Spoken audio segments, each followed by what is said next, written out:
Lanjut ya soal 5. Jadi di sini kita diminta untuk ngebuat COGS statement dengan format yang benar. Itu COGS statement dari PT Amanah yang mempunyai account balances for the year ended Desember 31, 2018. Jadi periodenya ini untuk yang tahunan ya. Akhir periodenya 31 Desember 2018. Jadi dikasih tahu nih besar saldo dari akun-akun ini tuh apa aja gitu.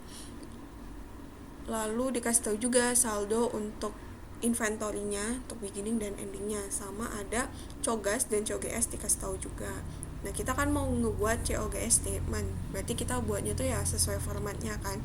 Jadi kita hitung total manufacturing cost-nya, berarti DM, DL, FOH, berapa sih yang kepake, lalu kita tambahin dengan WIP inventory yang saldo awal kurangi saldo akhir dapat COGM. Lalu kita tambahin finished good inventory awal, nanti bakal dapat COGAS dikurangi dengan ending balance dari FG, maka dapat COGS gitu. Jadi teman-teman kalau ketemu soal yang rumpang gini ya, yang disuruh cari berapa saldonya, ini teman-teman bisa tulis langsung aja keterangan yang ada di soal. Jadi nanti teman-teman itu tinggal ngitung bagian yang kosong-kosong aja gitu ya. Oke. Jadi di sini dikasih tahu DM nih beginningnya 40.000 materialsnya. Berarti kita tambahin dengan pembeliannya ya. Kalau ada di sini ada yaitu sebesar 290.000, maka dapat materials yang tersedia untuk digunakan sebesar 330.000. Nah, 330.000 ini tuh itu materials keseluruhan, jadi baik dia itu direct materials atau indirect materials, itu totalannya nih termasuk ke 330.000 ini. Jadi untuk tahu berapa besar direct materials yang dikonsumsi atau digunakan, itu kita perlu menguranginya dengan ending balance materials inventory itu, dan juga besar indirect materials yang digunakan kalau misalnya ada. Kebetulan di soal ini tuh nggak ada gitu ya, jadi kita hanya ngurangi dengan materials inventory Desember 31, 2018 aja. Jadi dapat DM yang consume yang digunakan itu 320.000. Lalu untuk DL ini nggak dikasih tahu di soal. Sedangkan kalau factory overhead ini kita tinggal list aja apa aja sih yang termasuk FOH dan besarnya berapa. Jadi untuk yang ini tuh kita harus jeli yang mana sih yang masuk ke dalam FOH, yang mana yang enggak gitu ya. Yang masuk ya berarti yang terkait produksinya gitu, biasanya berhubungan pabrik gitu loh. Jadi di sini ada asuransi untuk terkait peralatan pabrik, utilitiesnya, lalu ada cleaning supplies, sewanya, pemeliharaannya, dan jangan lupa untuk indirect material dan indirect labor juga dimasukin ke FOH. Sini udah dibuat listnya, di total dapat segini. Jadi untuk total manufacturing cost itu bakal besarnya tuh totalan dari 3 ini. Lanjut, sini kita kan mau ngitung cost of goods manufactured gitu ya. Jadi berapa sih total biaya untuk memproduksi produk tersebut, yang mana nanti kita bakal transfer dia ke akun finished good inventory gitu ya. Jadi untuk tahu besarnya yang cost of goods manufactured ini tuh kita tambahin dengan beginning balance WIP, lalu kita kurangi dengan ending balance WIP. Jadi ilustrasi mudahnya ya, kenapa sih dari tadi tuh ditambahin saldo awal terus dikurangi saldo akhir. Contohnya kayak gini, misalnya aku punya 5 kelereng, aku mau ngasih ke orang lain tapi jumlahnya aku rahasiain gitu. Jadi teman-teman ngitung sendiri. Terus aku kasih tahu kalau kelereng yang aku punya itu sisanya cuma 1. Nah, dari sini aku awalnya itu punya 5. Terus akhirnya aku punya 1, sisa 1. Nah, berapakah yang aku kasih ke temanku? Berarti teman-teman bisa ngebayangin kan, kok tiba-tiba ngilang 4 tuh. Oh, berarti 4-nya dikasih nih. Jadi yang dikasih ke temanku itu sebesar 1. Jadi konsepnya tuh kurang lebih sama dengan kayak gini. Jadi untuk tahu berapa sih benar-benar yang digunakan untuk DM gitu, yang benar-benar digunakan untuk proses produksi itu berapa gitu loh materialsnya, GM-nya gitu ya. Sama juga di sini untuk proses produksi itu sebenarnya berapa sih, jadi ya kita tambahin nih beginning balance-nya berapa.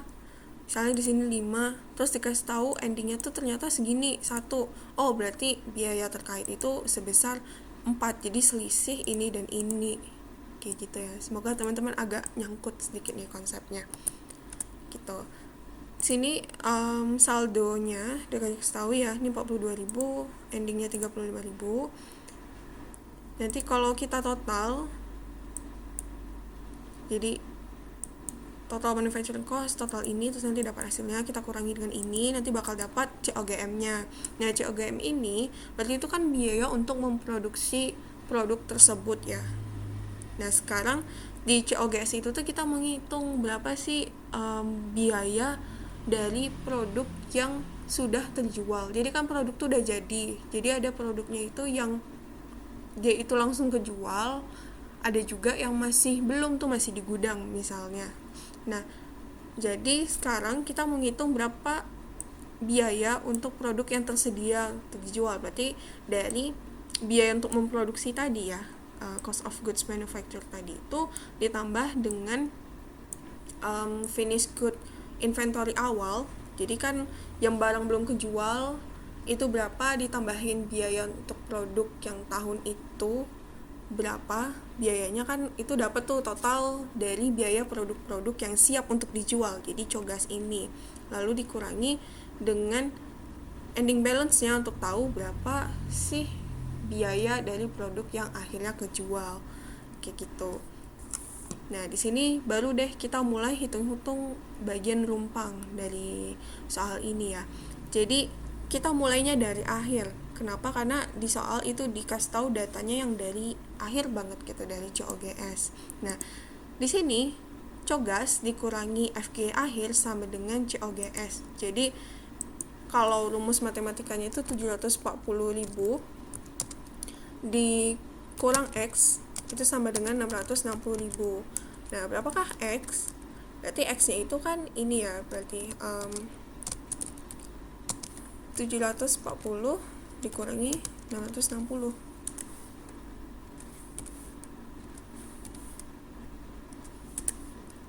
Jadi supaya kita dapat hasilnya 660.000, maka 740.000 ini harus kita kurangi 80.000. Lanjut, di sini kita menghitung COGM-nya. Jadi COGM-nya ini nggak dikasih tahu nih, berarti anggap aja COGM-nya tuh X. Kita tambah dengan FG beginning balance-nya 50, itu hasilnya harus sebesar 740. Berarti X-nya itu besarnya berapa nih? 740 kurang 50 kan? Jadi hasilnya itu COGM sebesar 690.000. Jadi COGM tambah beginning balance FG dapat 740.000. Lanjut lagi untuk di sini dia dikurangi ya. Berarti konsepnya mirip nih sama yang ini. Ini hasilnya itu ini tambah ini ya, 725 kurang 35 dapat segini. Kan ini berarti ini kurang ini. Nah, kan udah dapat nih total manufacturing cost-nya itu 683.000. Nah, sedangkan ini tambah ini sama dengan ini. Jadi tuh 320 tambah X tambah 270 sama dengan 683. Berarti X-nya 683 kurang 320 kurang 270 gitu ya. Jadi hasilnya itu sebesar 93.000. Seperti ini ya untuk soal nomor 5.